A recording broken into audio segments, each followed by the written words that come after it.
دنیا که وخوړه نو هر یو پریزاد وخوړه او مونږ زړه خورو حوصله رانه فریاد وخوړه چا مې په نوم د سیاست چا په جهاد وخوړه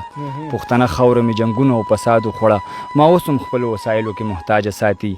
جنتي خاوره مې آباد اسلام آباد وخوړه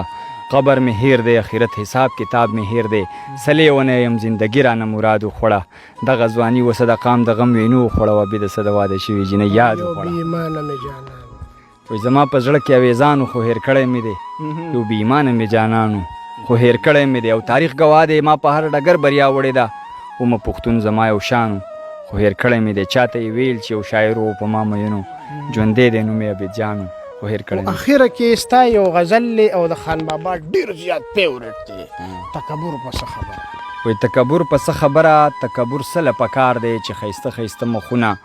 ټول د خاورو پیداوار دی چې د خپل ولس خیرخوا دی یا د خپل ولس غمخوار دی یا خو عمر له پدار دی او یا عمر له غدار دی چې نفرت په بیه واخلي یا سودا د ضمیر وکړي یا د دې دور شاعر دی یا د دې دور فنکار دی او عبید تا پسې خفه دی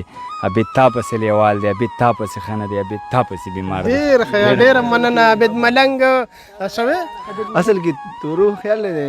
عبید ملنګ هم دا وطن پرېږدي د وطن نه روان دی او داسې ډېر ګلان چې دا وطن پرې خوستی دی او ښه ایجوکیټډ داسې ګلان چې ټول عمر یې دلته تعلیم له ورکړی او د مور او پلار ورته سترګې دې وخته چې دی